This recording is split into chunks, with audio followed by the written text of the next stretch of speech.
Soy de Sarayaku, mi nombre es Franco Tulio Viteri Hualinga, soy quichua amazónico y lideré parte del proceso de lucha en el año 2001-2003.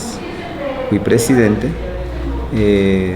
fue la parte más conflictiva en la que tuvimos que sacarle a la fuerza a una empresa petrolera argentina, CGG, que tenía la venia del Estado. Ingresaron en consulta ilegalmente en territorio quichua de Sarayaku,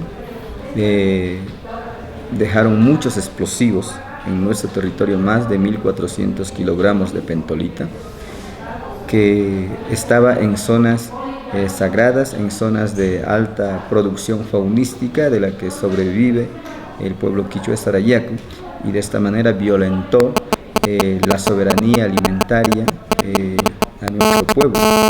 Hubo una arremetida contra los derechos del pueblo quichua de Sarayaku, donde sufrieron jóvenes, niños, ancianos, adultos. Se paralizó la vida comunitaria y tuvimos que estar en la selva defendiendo los territorios, mujeres embarazadas, jóvenes, ancianos, dirigentes también, tanto en la ciudad como en territorio mismo, para expulsar a la empresa petrolera. Todo este proceso fue bastante duro, muy triste para el pueblo quichua de Sarayaku, por cuanto la empresa petrolera tenía el respaldo del ejército, la policía, los organismos de seguridad, tenía la cobertura mediática para hacernos aparecer nuestra defensa como movimientos irregulares.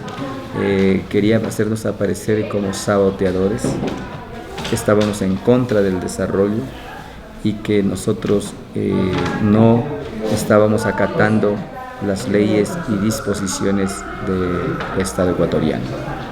En estas circunstancias nosotros hemos tenido que agotar las instancias ecuatorianas de justicia, y al ver que no teníamos respuesta, tuvimos que ir hacia la Corte Interamericana de Derechos Humanos en Washington.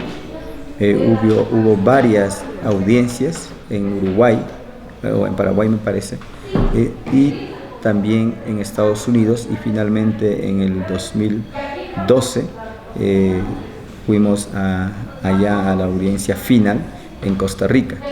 Este proceso, ha habido varios líderes y dirigentes que han estado en ese proceso, desde Mario Santi, cuando empezó el asedio a la empresa petrolera.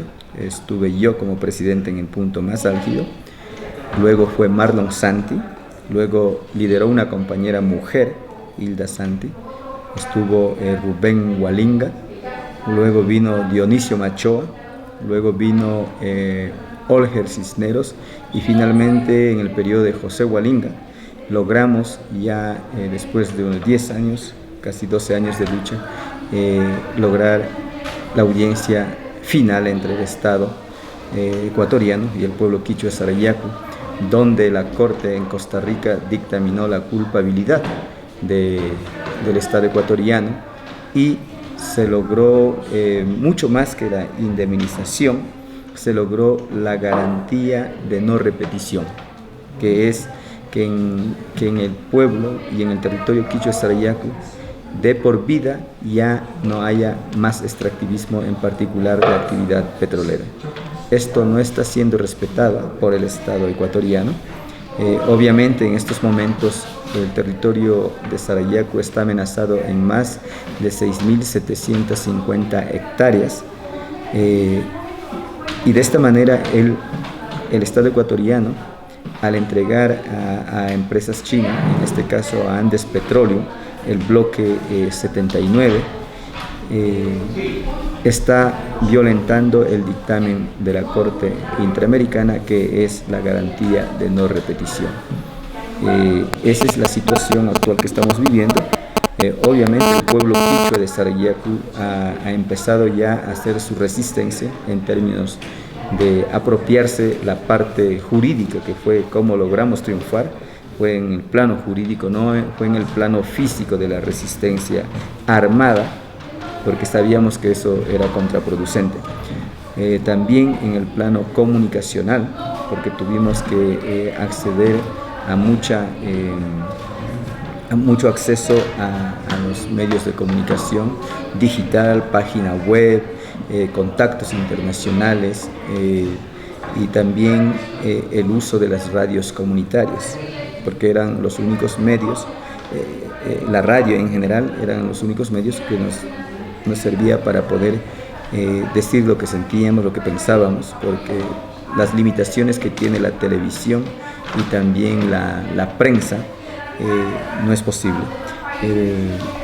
Hay mucho que hablar sobre esto, pero me gustaría un poco que especifiquen qué realmente es lo que quieren saber. Un consorcio que se llama San Jorge, que tenía empresarios argentinos, pero ellos en el gobierno de Lucio Gutiérrez accedieron a una licitación petrolera. Al final, en el juicio, nosotros fuimos indemnizados con $1.400.000, pero llegamos a saber que la empresa había pedido para abandonar nuestro territorio más de $20 millones, por ejemplo. Eso es increíble. O sea, prácticamente la empresa salió beneficiada de todas maneras, y eso tiene que evidenciarse. Pero para nosotros lo más importante era que nos dejen libres. Eso es. Entonces la empresa es argentina. No recuerdo el nombre del señor que gerenciaba esto. Santiago Soldati, es un argentino, que era el gerente de la empresa, y el que se encargaba acá, recuerdo que se llamaba Nicolás, me parece, el señor que llegaba acá. ¿Qué tipo de consecuencias tuvo la actividad de la empresa en el territorio? Primero, una enemistad entre pueblos hermanos, como son los pueblos quichuas de Pacayacu, Canelos, especialmente las dos comunidades, entre otras, porque la empresa contrató obreros y personal muy allegados a nosotros. Entonces, eso hizo que nuestra gente tenga que capturar en territorio a personas indígenas que normalmente habían sido nuestros amigos, nuestros aliados, pero que después ha generado un resentimiento, más que todo de parte de ellos, porque de alguna manera el capturar implicaba presión hacia ellos. Ellos en algún momento quisieron vengarse de nosotros, y obvio que lo lograron en el 4 de diciembre en el 2004, el 4 de diciembre de 2004, donde hubo un atropello en la comunidad de Canelos, siendo pueblos hermanos, en una marcha pacífica que se denominó la Marcha por la Vida, en la que estaba Marlon Santi como presidente. Había más de 100 personas que estuvieron viajando a Puyo por camino, entre ellos niños, ancianos, mujeres, dirigentes, que fueron correteados, fueron maltratados, golpeados por habitantes del pueblo de Canelos. O sea, los habitantes del pueblo Canelos estaban trabajando para la empresa. Sí, no todos, pero sí parte de la población de ahí defendían a la empresa, y fueron utilizados para la empresa para frenar la movilización pacífica que nosotros estuvimos ¿Y consecuencias ambientales? Mira, primero las trochas que no tengo un dato preciso, pero la deforestación en lo que se refiere a helipuertos, y también la deforestación en lo que se refiere a las trochas, ¿no? También ¿hubo algún derrame de petróleo? No existe derrame de petróleo, porque era la etapa de exploración sísmica. Entonces, donde implantaron más de 1.400 explosivos, y luego como el dictamen de la Corte también era retirar esos explosivos, hubo un acuerdo entre el Estado y el pueblo quichua Sarayaku, que no fue cumplido por parte del Estado. solo lograron retirar 14 kilos de explosivos que estuvieron en la superficie, pero no han retirado los explosivos que están bajo el subsuelo. Quedan 1.400 kilogramos de pentolita en territorio quichua de Sarayaku, el cual debe ser retirado por el Estado ecuatoriano. Han puesto algunas trabas de orden burocrático y administrativo para no cumplir este dictamen de la Corte.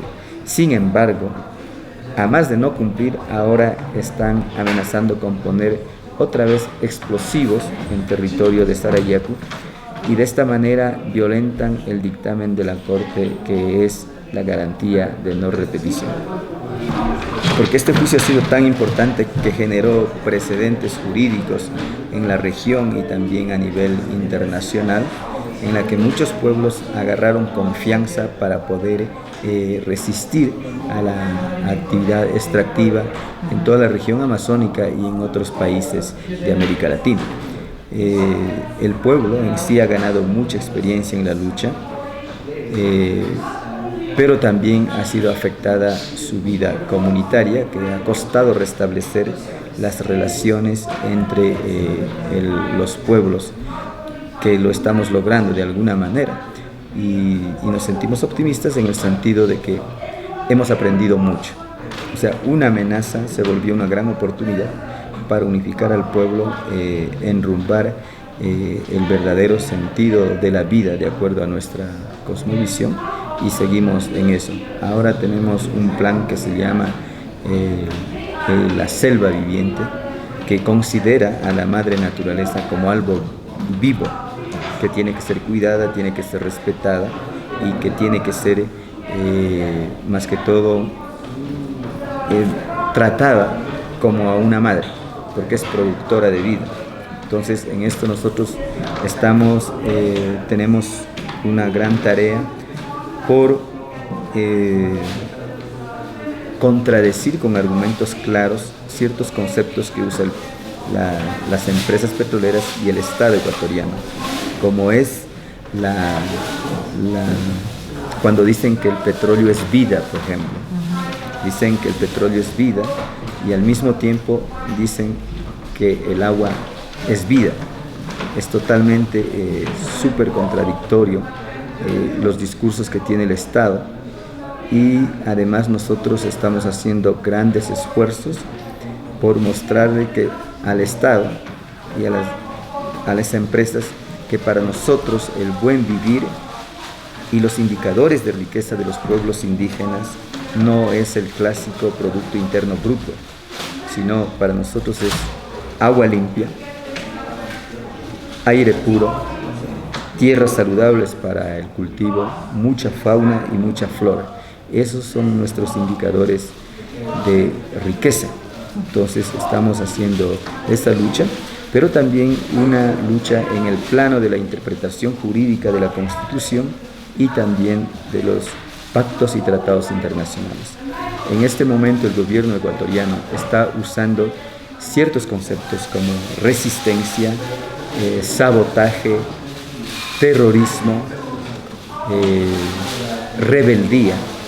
Estamos en un proceso de interpretar desde nosotros estos conceptos jurídicos que están siendo usados para criminalizar la protesta, la resistencia y nuestra oposición al extractivismo. Hay una compra total de la justicia para criminalizar la protesta. Tú haces una movilización, te pones al desarrollo y dicen que somos saboteadores. Pero nosotros hemos revertido en el sentido de que quienes están saboteando el buen vivir de las nacionalidades son las empresas y los estados. Porque si ellos aducen que es un servicio público, para nosotros un servicio público, un bien público, es el río Sano. Entonces, cuando ellos contaminan con la actividad petrolera, están destruyendo un bien público que es nuestro, el derecho a un río sano, agua limpia, el derecho a tener peces que sirven para nuestra seguridad y soberanía alimentaria, están siendo violentados. Al mismo tiempo que la contaminación de los ríos produce enfermedades, nos quitan el derecho a la salud integral. porque para nosotros la salud y la soberanía y seguridad alimentaria depende mucho de los ríos sanos y de las tierras sanas y de la flora y la fauna.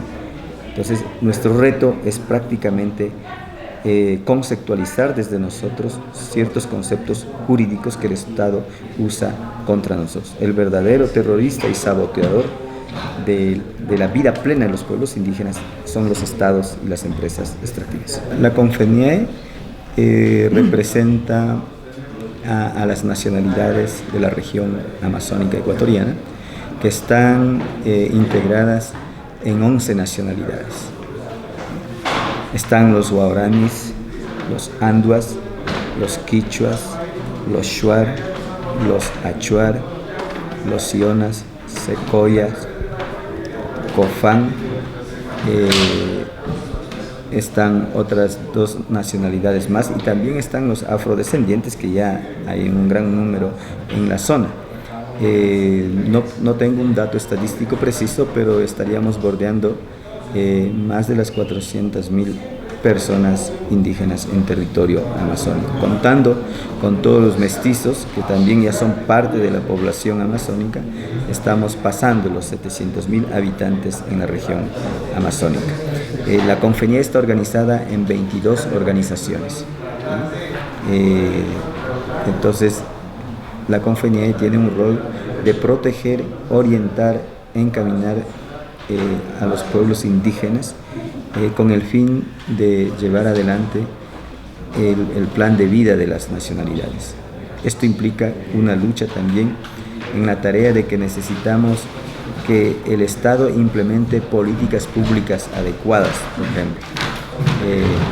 ¿Qué pasa con las grandes alcantarillas de las ciudades que van a los ríos y que contaminan nuestros ríos? Porque nosotros, las ciudades están en la Amazonía alta y los pueblos indígenas estamos en la Amazonía baja, y todos los residuos están yendo hacia allá y de alguna manera afectan. Entonces, nuestra tarea es primero concienciar, sensibilizar a los organismos de desarrollo, como son las juntas parroquiales, municipios, consejos provinciales, que son las que hacen políticas públicas en territorio.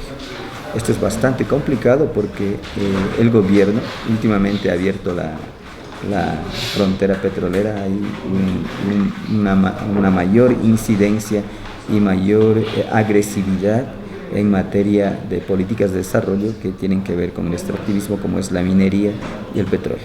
En Despetroleum también está Petroamazonas, que a nombre de la seguridad nacional, a veces incluso ahora están sacando remanentes de petróleo que no tienen ninguna significación económica, porque ya no hay un petróleo liviano, sino es un crudo pesado. Entonces, no soy experto en el tema petrolero, pero lo que te quiero decir es que el tema de la actividad petrolera este último año ha sido más agresivo, por cuanto el gobierno ecuatoriano prácticamente ha rifado, ha entregado territorios indígenas a empresas transnacionales, en este caso a empresas chinas, vulnerando los derechos territoriales. ¿Repsol no está aquí? Repsol salió, pero ellos dejaron un alto grado de contaminación en territorios amazónicos, especialmente en la Amazonía Norte, Sucumbíos y Orellana.